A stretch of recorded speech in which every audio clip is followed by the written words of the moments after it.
Quer duplicar o valor da sua assinatura? Agora assinar o Observador dá acesso a todos os conteúdos e benefícios e ainda há uma anuidade ACP Bronze grátis. Terá vantagens que vão desde plano de saúde gratuito a descontos em combustível. Esta é uma assinatura que vale por duas.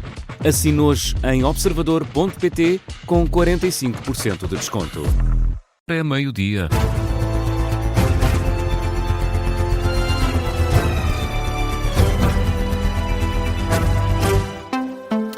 Está a começar o Jornal do Meio-Dia com a edição do Miguel Videira. Miguel, não conseguiram deixar a casa inundada por causa da chuva intensa. Morreu um casal de idosos em Fernão-Ferro, no concelho do Seixal.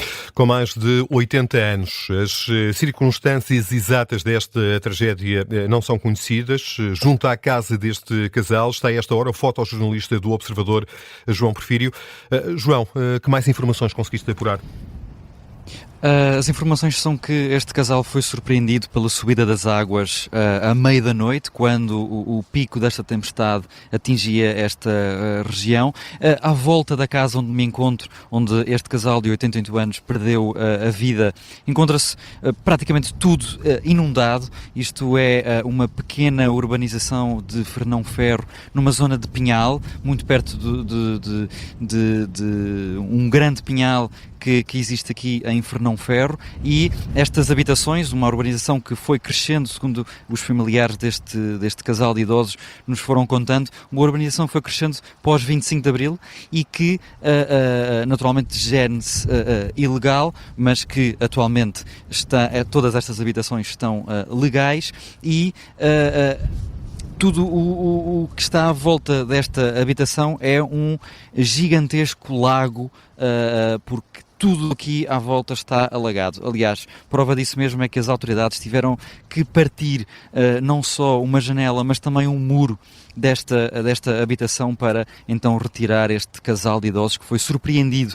à meia da noite com a subida das águas. E só para dar uma descrição visual disto que estou a falar, as águas que circundam esta casa chegam até à janela, uma das janelas da habitação, portanto consegue-se perceber que de facto o nível da água neste enclave feito por entre vales naturais da natureza, que fez com que a água subisse e esta casa ficasse muito perto de estar submersa e as autoridades terem que partir a janela e até uma parte do muro para conseguir entrar na casa. Neste momento a casa existe um perímetro de segurança. Os familiares também destas duas vítimas estão perto desta habitação, naturalmente não querem falar com os jornalistas e bem, portanto a necessitar de compreender aquilo que aconteceu com os seus familiares, e a Janier também se encontra aqui a garantir que esse perímetro é feito e é garantido. Só para descrever também que aqui em Fernão-Ferro não só esta situação, obviamente que esta situação a lamentar duas pessoas, mas também foi alvo de vários registros de ocorrências durante a noite. Várias estradas completamente inundadas, várias dezenas de carros também no centro de Fernão-Ferro, à saída da autoestrada A2, completamente inundada. Várias viaturas estão neste momento submersas. Nós tivemos há pouco nessa estrada nacional, viaturas ainda agora completamente submersas, e as pessoas naturalmente estão à espera que o nível da água baixe para que o reboque as consiga retirar. Só para finalizar, este casal de 88 anos foi surpreendido durante a noite com a subida das águas de um vale que se encontra nas traseiras de sua casa. As águas subiram com uma rapidez tal que não conseguiram sair. Esta descrição é feita pelos seus vizinhos, que alertaram as autoridades por volta das 9h15. Mas infelizmente já não havia nada a fazer, porque este casal não conseguiu sair da sua habitação, e só para se perceber a dificuldade de chegar aqui a este local, não só pelos seus familiares, não só pela saída destas pessoas que não conseguiram sair da sua casa, mas também pelas autoridades que tiveram que partir uma janela e parte de um muro para conseguir retirar estes 2 idosos que infelizmente morreram com a subida das águas em Fernão-Ferro. Uma tragédia associada a esta passagem pelo território continental de depressão. Cláudia, reportagem do fotojornalista do Observador João Porfírio, a esta hora em Fernão-Ferro, junto à casa deste casal com mais de 80 anos, que morreu depois da casa ter ficado inundada. O casal não conseguiu deixar a habitação. Há pouco, em declarações à CNN Portugal, o presidente da Junta de Freguesia de Fernão-Ferro, Rui Miguel Pereira, lamentou que a população não tivesse sido avisada mais cedo para a chuva intensa e as consequentes inundações que daí resultaram. Não, uma informação mais pormenorizada não o fizemos, de facto. Temos feito só pelos nossos canais, redes sociais, tudo isso, mas também sabemos que não chegamos a todo lado, porque nem toda a gente utiliza estes meios de comunicação. Portanto, tínhamos de ter feito um pouco mais. Também, sinceramente, não sabíamos que estávamos de aviso que seria complicado esta precipitação e esta tempestade, mas não sabíamos a dimensão. Rui Miguel Pereira, o presidente da Junta de Freguesia de Fernão-Ferro, considera que a população devia ter recebido outro tipo de avisos para melhor se preparar para a passagem da depressão. Cláudia. Fernão-Ferro fica no concelho do Seixal, na margem sul. Ora, esta região da Grande Lisboa, Miguel, tem sido especialmente fustigada pela chuva forte que tem caído ao longo das últimas horas. Sim, há registro de mais de 200 ocorrências, a maioria desde as 5 da manhã. Disso mesmo dá conta ao Observador o comandante subregional da Proteção Civil da Península de Setúbal. Sérgio Moura, explica quais as situações mais comuns. São situações de inundações em habitações, rede viária e também queda de estruturas. Temos também registro da Estrada Nacional 378, também na zona de Fernão-Ferro, totalmente interdita ao trânsito, e a circulação ferroviária condicionada, ou seja, temos uma alerta de inundação na via férrea da Fertagos, no troço entre o Pinhal Novo e Penalva, onde os comboios estão a circular em marcha reduzida. O ponto de situação feito há instantes pela Proteção Civil da Península de Setúbal. E ainda na Península de Setúbal, na margem sul do Tejo, há várias escolas encerradas no concelho do Montijo, mas não só. No caso do Montijo, por uma questão de precaução, foi determinado o encerramento de escolas da parte da manhã. Em Sesimbra, as escolas do agrupamento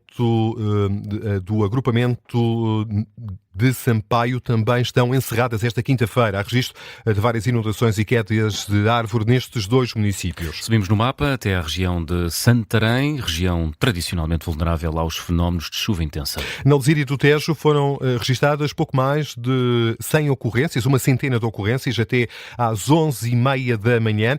São dados revelados ao Observador há instantes pela Proteção Civil. O segundo comandante subregional da Lesíria do Tejo, Rodrigo Bertelo, diz que não há ocorrências significativas que inspirem especiais preocupações às autoridades.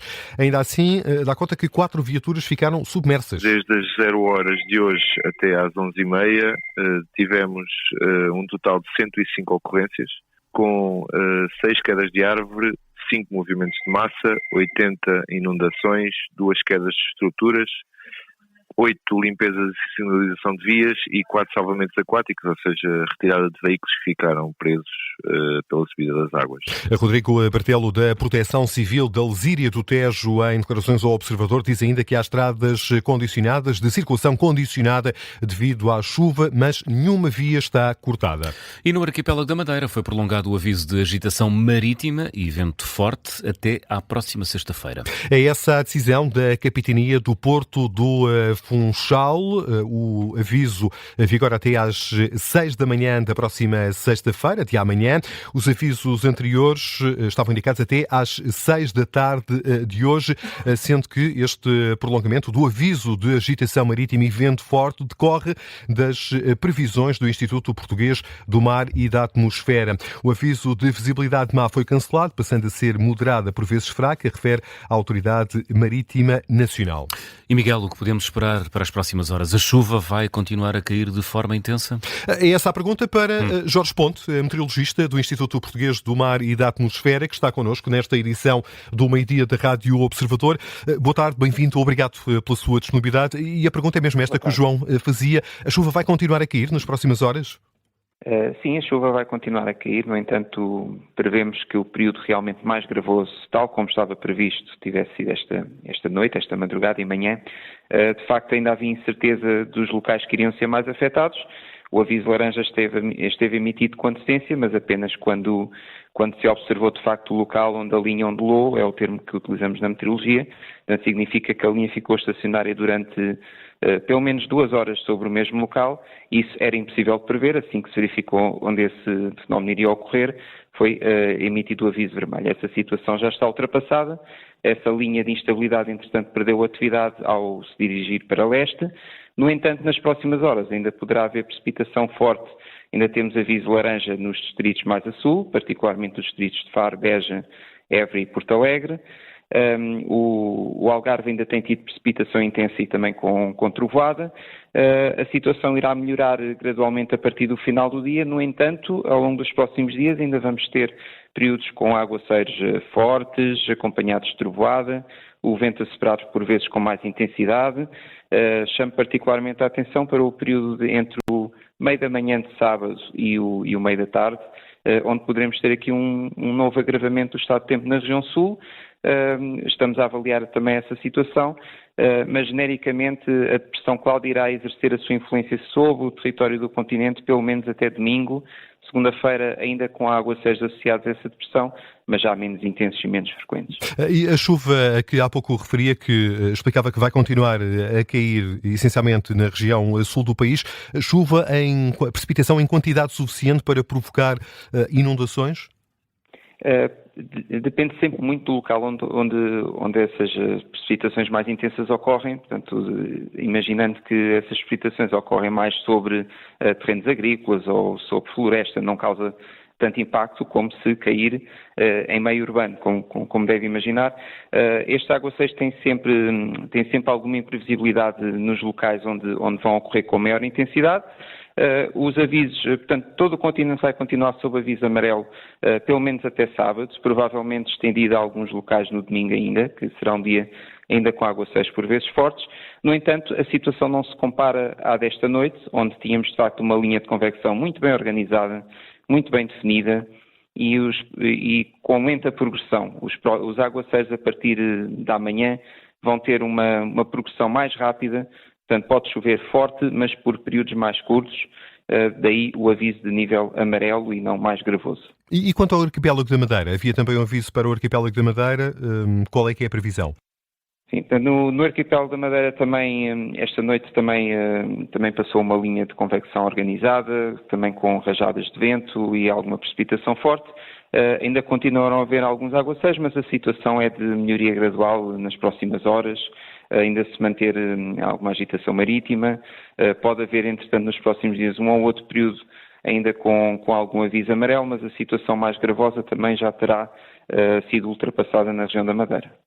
Jorge Ponte, muito obrigado por ter estado connosco e por estas explicações que aqui nos deu, esta previsão sobre a evolução do estado do tempo para as próximas horas, uma melhoria depois de uma madrugada complicada. E que deixou muitas pessoas sem energia em casa. Há ainda 13 mil pessoas sem energia elétrica.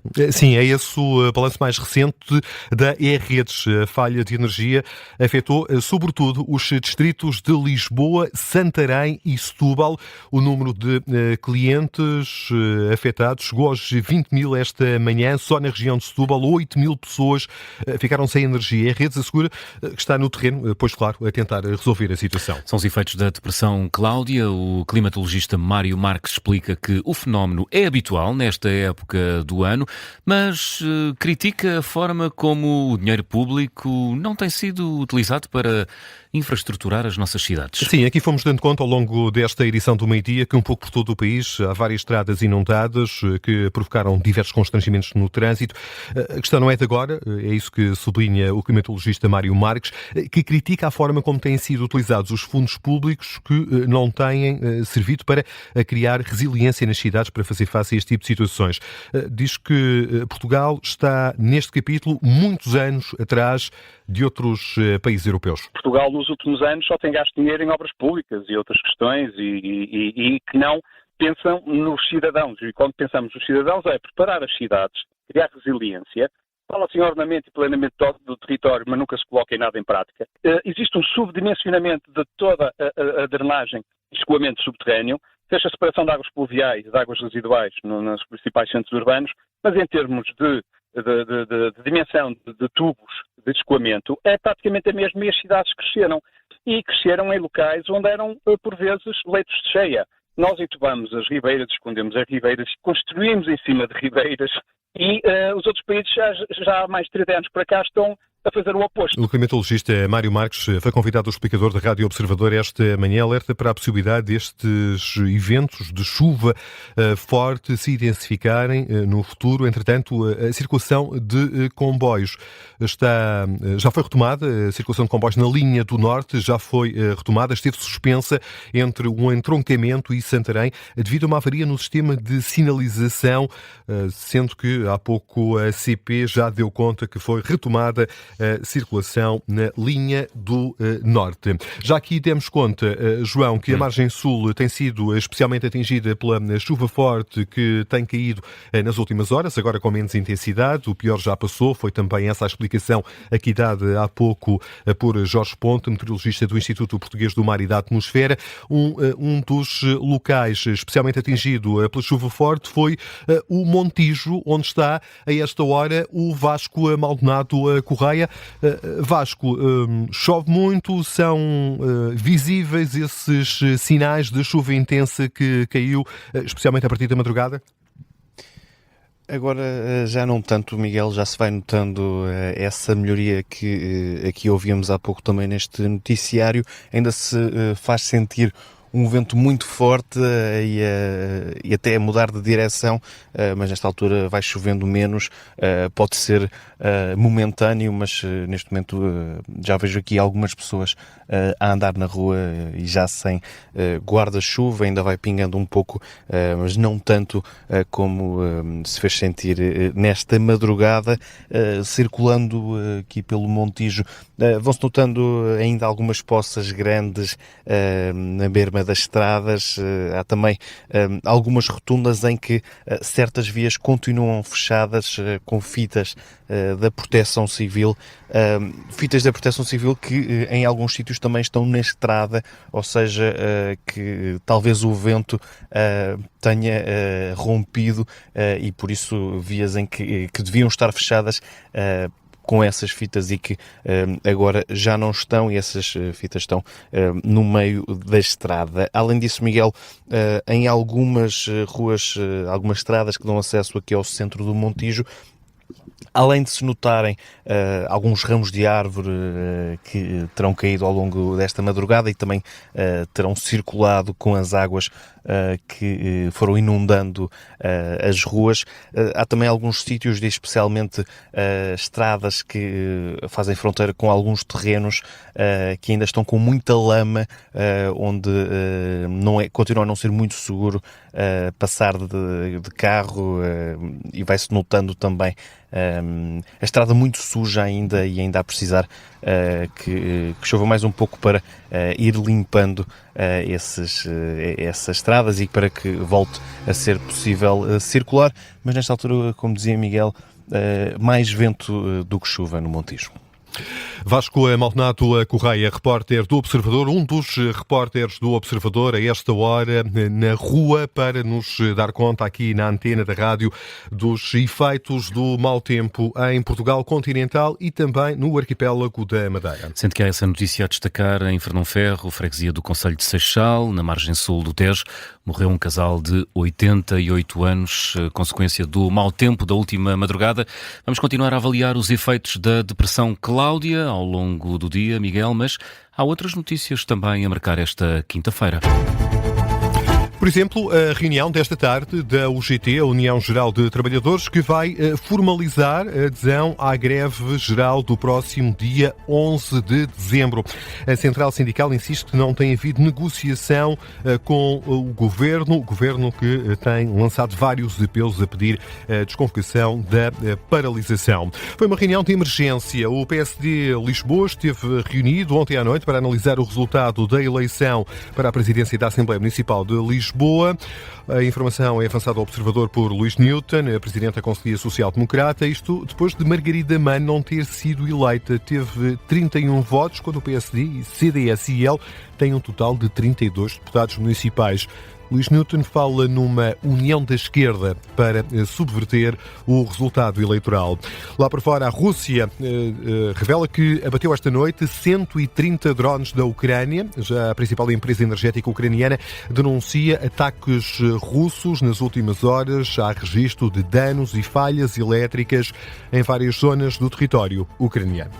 É o ponto final no Jornal do Meio-Dia, mais alargado por causa dos efeitos do mau tempo.